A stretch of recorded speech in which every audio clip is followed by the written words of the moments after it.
the weirdest things happened lately. I just going to fly from LAX to Atlanta to see some lawyers and a dentist, the combination platter of wonderful days. And my plane was broken, and when my plane's broken, my friends do not give a shit. They're like, oh, poor baby. Is your plane broken? You have to take a commercial flight like every fucking buddy else. But it's not like it used to be, or either that or I'm losing touch, you know, because I'm standing in line, I got a first class ticket, and I get up to the front of the line, and there isn't anybody there. It's just a kiosk with a computer terminal, and I'm not good at computers, and I don't want to touch this thing because it's got grease and dirt, and what I can only pray to Jesus is meringue.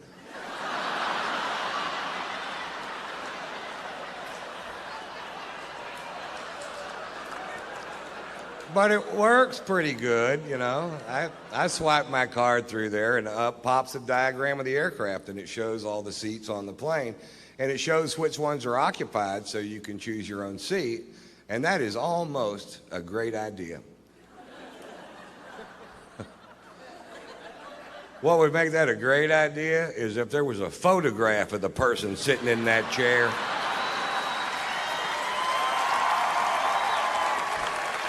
And about a 5-minute bio clip telling you a little bit about them and what their breath smells like. Right, because I picked my seat and I'm in first class, so as soon as I walk into the cabin, I can see my chair, and sitting right next to me is a big fat fuck. Now I know I'm heavy, but I'm not a big fat fuck. This guy was a big fat fuck, and part of him is in my chair.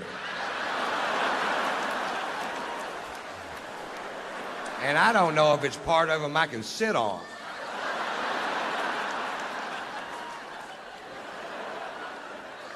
Hey, I've got a little tip for the morbidly obese, and I don't mean to sound cruel, but once you get to 550 pounds, stay home and go for the record. I'll sponsor you. Write tatersalad.com on your gut, and I'll send peaches over there. Peaches? Why wouldn't I send pizzas? I'll send peaches in a salad. But where would be the comedy, Mr. White? Oh, so you're all hung up about that, huh?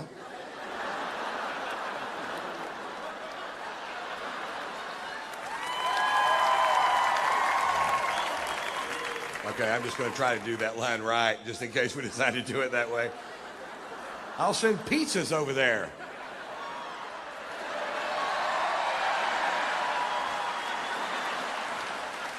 Oh, that is funny. He said pizzas. Oh, Mr. White, boy, he's rich tonight.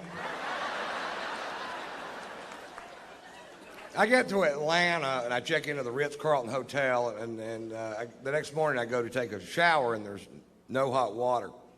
And I call the front desk, and I tell the girl at the front desk, I said, there's no hot water. And the girl at the front desk said, sometimes there's no hot water.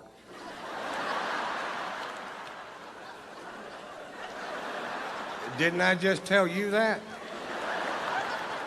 I said, I've stayed in $20 a night motels where water was so hot you could cook your nuts with it. He goes, well, every once in a while, everybody will wake up at the same time, and they all take a shower at the same time, and we just run smack out of hot water. You guys didn't think about that. They thought about it at the Motel 6. But that whole concept of people wake up in the morning with shit to do got right by the Ritz-Carlton Hotel.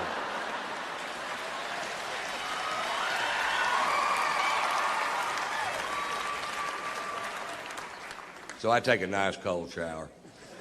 And then I got to go meet with these lawyers. Now, I hate lawyers. I just can't stand them, and I hate them worse than you do, no matter how much. Have you ever seen video of that guy shooting his lawyer, and his lawyer's trying to hide behind that little tree, and he just keeps shooting? That's the funniest fucking thing I've ever seen in my goddamn life. I've got that on my video iPod, and if I just need a chuckle sometime during the day, I just hit the play button. Play, pow, pow, pow, pow, ha, ha, ha, ha, ha.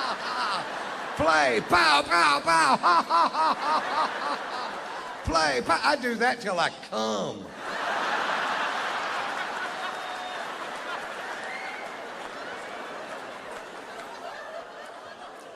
Then I got to go to the dentist. You see how my day's shaping up. Cold shower, lawyers, dentist. The trifecta of fucked up day. And I couldn't eat because of what I had to do there. So now it's 2:30 in the afternoon. Before I finish this story, will admit that I'm in a foul mood. My mouth is starting to hurt, and I haven't eaten all day. And I'm going to go eat lunch at this place called the Clubhouse. It's at Atlantic Square Mall in Buckhead. And I used to eat there all the time. I live in both cities, and I pull up. Now, all this out here used to be just regular parking, but now the whole thing is valet parking, so you can't just park your car and go get some food. You have to wait for this little prick in a little red truck to wake up. But he isn't going to wake up because he's got on headphones and mirrored sunglasses, and he's looking the other direction, watching these two girls walk down Peachtree Boulevard. And I can tell by the whole scenario that they're not going to be out of his line of sight for 20 minutes. There's nothing going to get in the way. So I'm like, fuck, do your job. And I decided, well, I'll just park the car myself. And the only space I saw was right next to his truck. And I'm going to park the car myself. And then once he sees I'm going to park the car myself, he jumps out of his truck and he gets militant. And he jumps in front of my Range Rover. And he puts his hands on the hood. And he goes, nobody parks their own car in this parking lot. I park the cars in this parking lot. Well, I rolled down my window and very politely said, get out of my fucking way.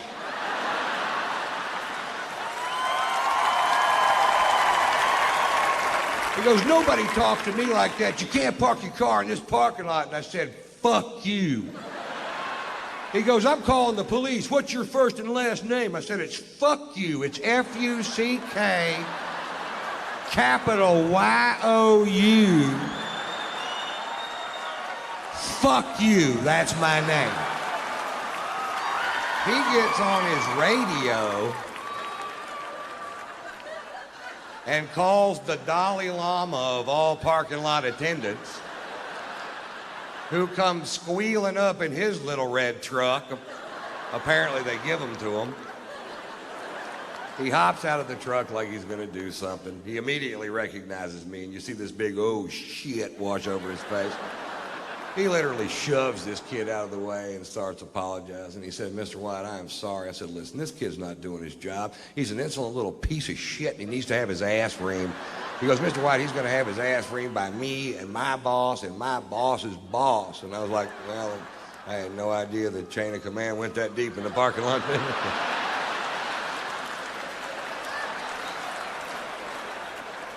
He said, Mr. White, let us take your Range Rover. We'll wash it for you. We'll fill it up with gas. We'll park it, no charge. I said, don't park it here. I don't want this little prick to key it.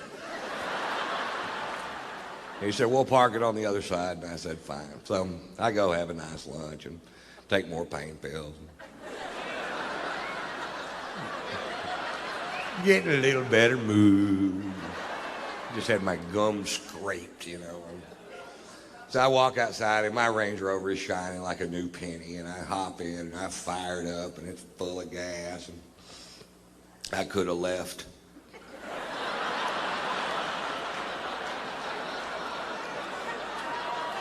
But instead I drove back over there where that kid was.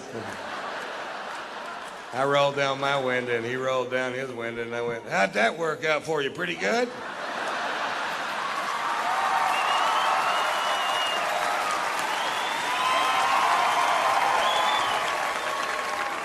And here's the moral of that story. Don't fuck with me when I hadn't been drinking.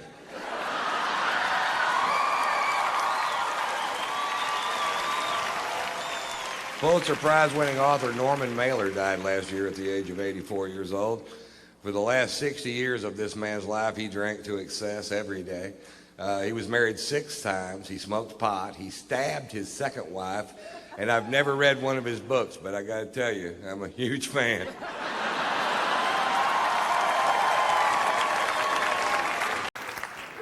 I got to travel a lot this year.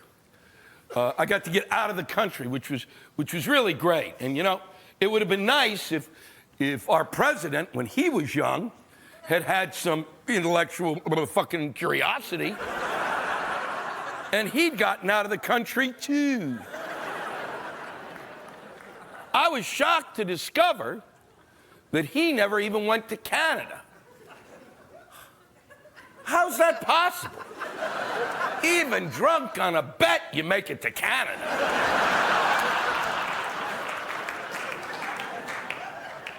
I got to Italy.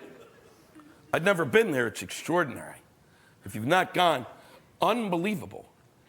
I didn't know this, but Jesus Christ is, whoo-hoo, he's big there.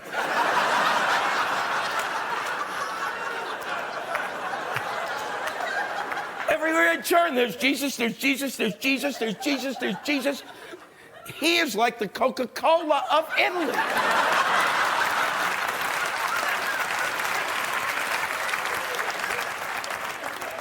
And I'm Jewish, and I have to say, after 3 weeks there, I started to think he might be the real thing. I went to New Zealand this year, and man, I know a lot of people want to go there. Let me just tell you, it's 22 hours by plane. So if you have the opportunity, don't. You don't want to be on a plane for more than 8 hours. 22 hours is like a stress test that's out of control. You're locked in there, the treadmill's going, you got wires everywhere. Where's the fucking nurse? Where's the fucking nurse?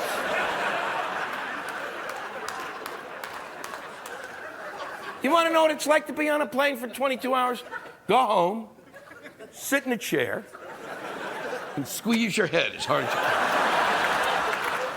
Don't stop. Don't fucking stop.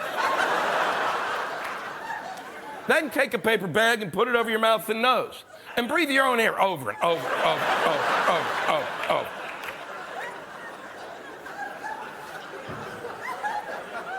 Now, they say, you know, that you should fly first class. Well, that doesn't fucking help. So the chair is comfortable. You're still squeezing the fuck out of your head. And if you're in coach, kill yourself.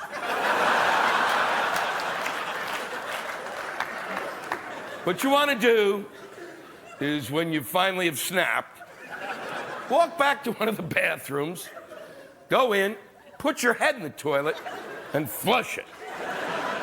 The suction is such that your head will be ripped right off. But you're better off, literally, traveling with your head in toilet water than spending more than 8 or 9 hours in coach. Who do you think designed the coach seats on an airplane? I think it's a guy with scoliosis who was really pissed. God damn it, this is the most comfortable chair ever. I don't know what they're bitching about. This is perfect.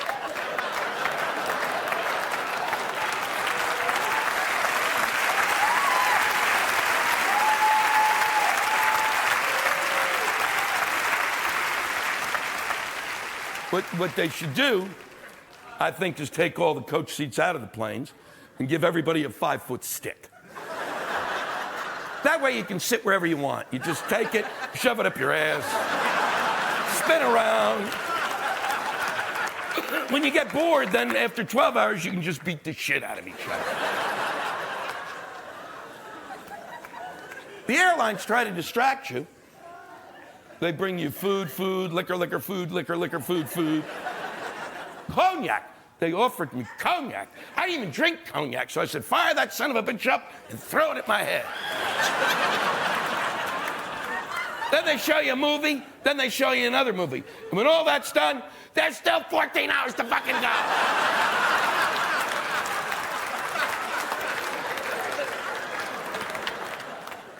If the people of New Zealand want to be a part of our world, I believe they should hop off their islands and push them closer.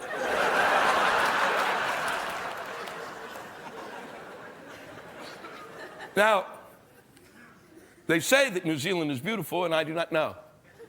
Because after 22 hours on a plane, any landmass would be beautiful. We could have landed on a tiny iceberg, and there could have been just two penguins blowing each other. And I would have been thrilled to see them. And I would have performed.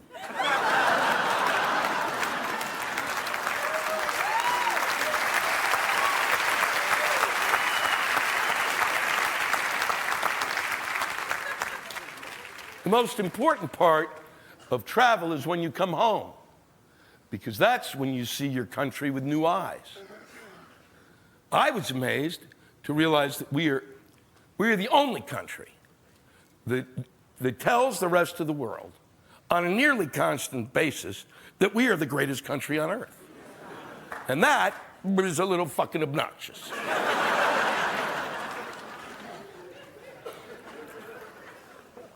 And I know it's obnoxious because if you were in an office and there was someone there who came in every day and said, "I'm the greatest fucker here, and you sniveling shits would die without me."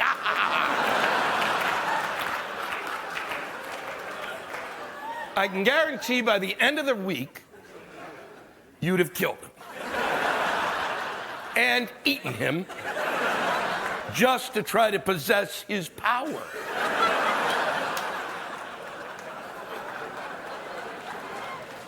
The amazing thing is there are people who've never left this country who talk about the fact that we're the greatest country on earth. How fucking dumb is that? Because you don't know. If you haven't left here, you don't know. There are countries that may be giving shit away every day. Canada's one of those countries. You know what they give away? Health insurance!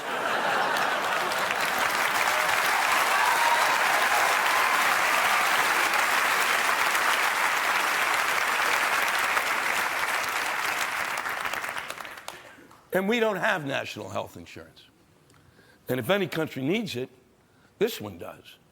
Because this country is more obsessed about its health than any other country on earth. We're completely obsessed about our health. We're obsessed so much about our health that we worry about it. And when you worry about your health, you're fucking gonna get sick, aren't you? I flew back from Los Angeles, and on the plane was a Time magazine.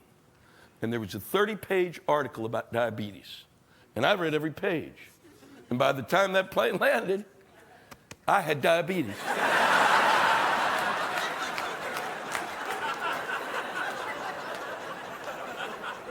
And for all we study about health, we know nothing. Is milk good or bad? I rest my case.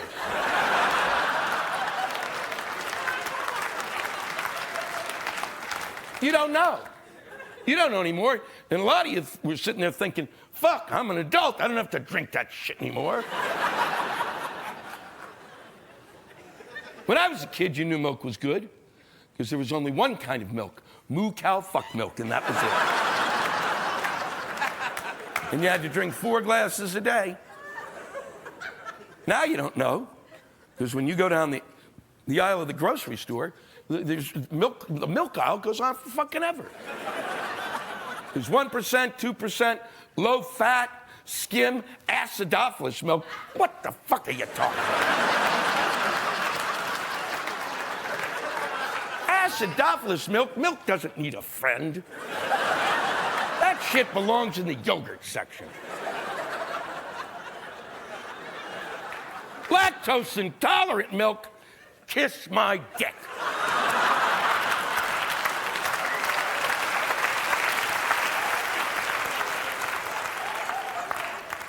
If you're lactose intolerant, you can't drink milk. So what's in the fucking carton?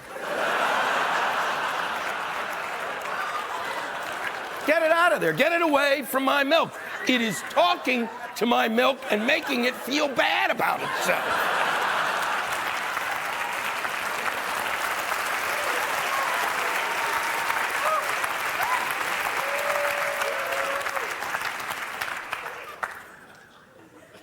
Soy. milk.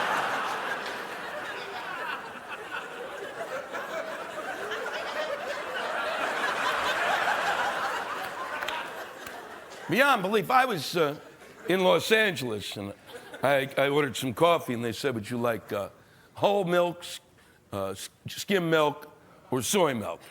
And my fist stopped right in his face.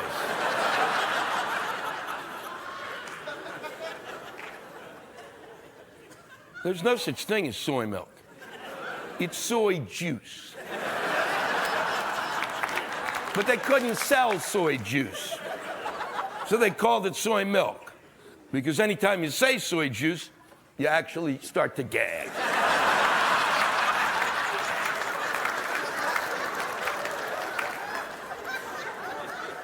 And they put soy milk in with my moo cow fuck milk.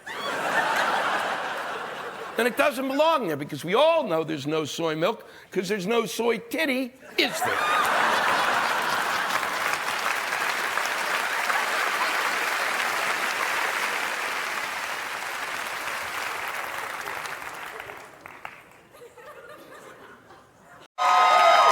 Thank you. Thank you. I started walking towards the stage 3 comics ago. 40 years ago, when I started doing stand-up, everyone told me it was a great way to meet women. We'll see.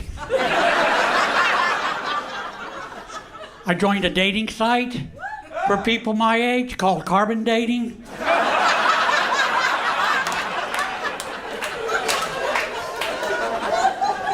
I asked a woman on the site for her number. She told me it was 140 over 95.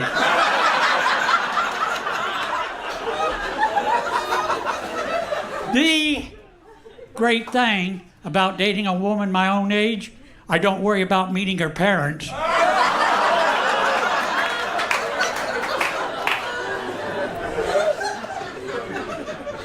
Before I got my hearing aids, my crowd work was terrible. I asked an audience member where he was from. He said, my mama. I heard Miami and said, I've been there.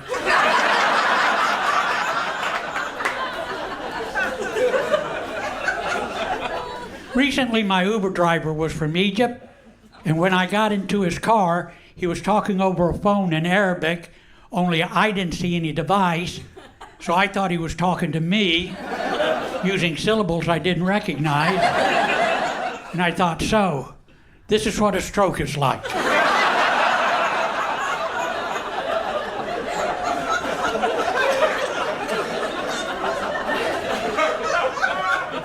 I've become clumsy in my old age. Anybody ever drop their phone in the toilet? There you go. I did, and after I did, I put my phone in a bag of rice. Anybody ever drop a bag of rice in the toilet?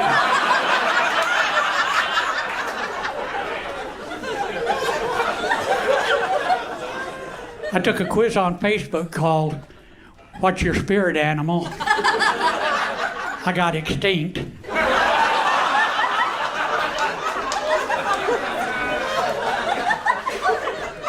I had a colonoscopy, and when it was over, they said, we'll see you in 10 years.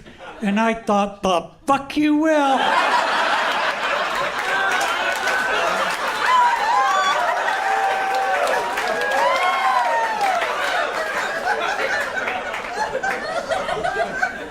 I tried using that face aging app. They said, nah, you're good.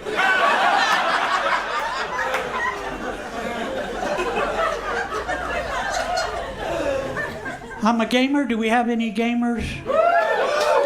What's your game? Rocket League. I'm sorry? Rocket League. Rocket League. Tic-tac-toe.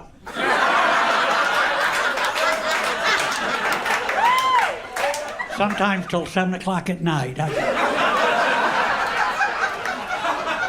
Walking can be difficult for me at times. I do worry about tripping and falling, so I wear a helmet. I also worry about looking ridiculous, so I carry a skateboard.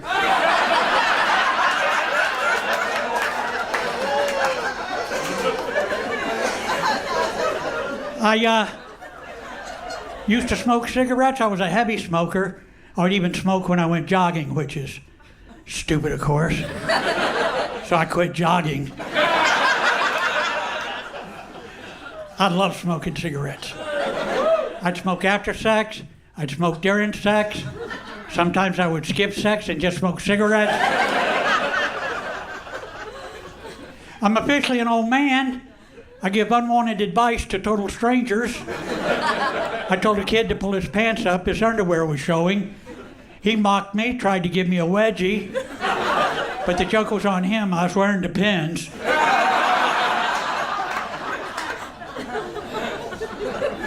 I got a brochure in the mail for a prepaid cremation. No, it's a great deal. If you die in a fire, you get half your money back.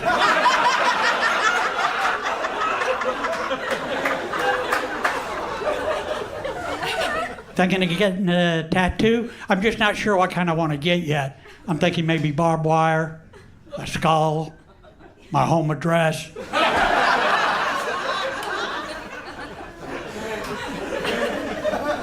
It's tough getting older. Went into an antique store, they wouldn't let me leave.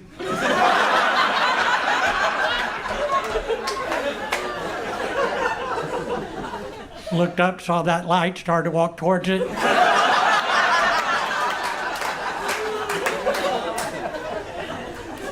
I asked Siri a question about my life expectancy, and she changed the subject. There's some advantages to being my age. Frequently, people will stand and offer me their seat, which is great on the bus, a little creepy in the men's room.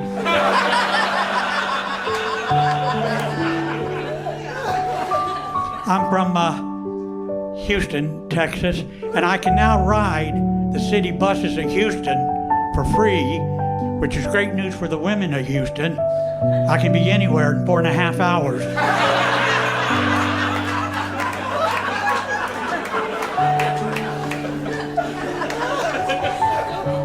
I went to the doctor because I thought I had arthritis. I don't. I have early onset rigor mortis.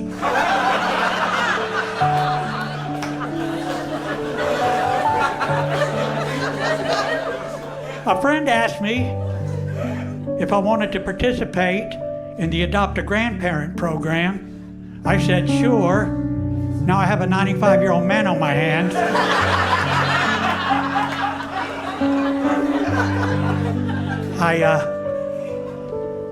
I'd love to be a grandfather, but I don't even have children. I need to get busy. Ladies, if you're ever in Houston, I can be anywhere in 4.5 hours.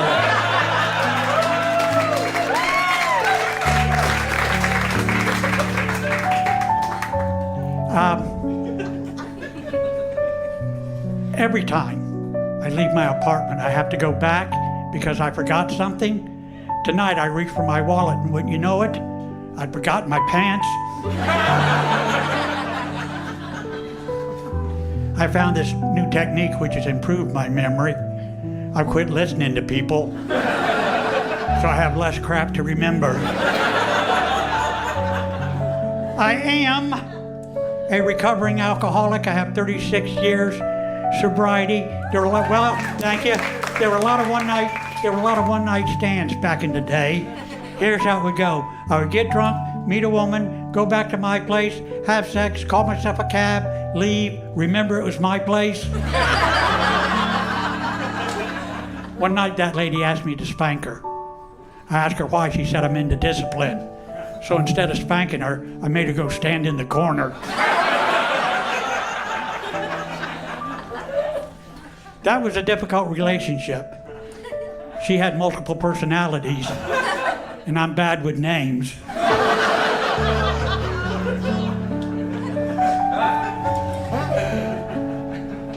In college, I wrote a paper entitled The History of Public Intoxication in the United States of America from Colonial Times to early this morning.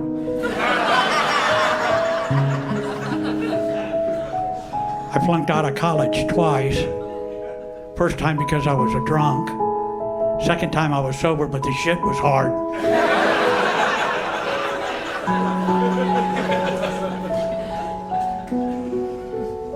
I love drinking during the holidays. I'd get drunk and go trick-or-treating. Every holiday I would get drunk and go trick-or-treating.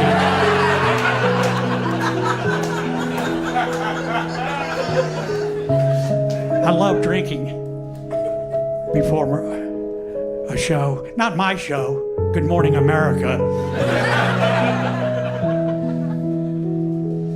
I got arrested once for drunk driving. Not only was I drunk, but I'd been smoking hash. When I took the breathalyzer test, I inhaled, tried to pass it to the cop.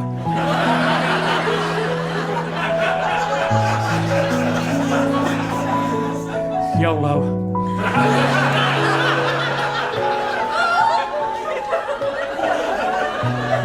So I was arrested, pled guilty. For my community service, I left the community.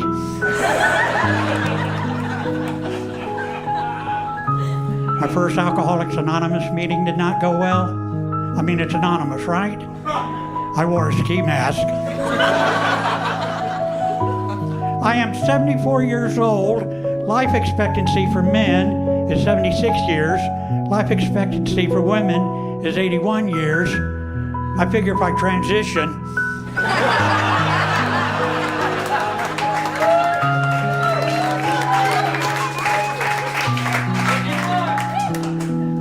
I just paid off my student loan. Y'all been in the light. Thank you very much.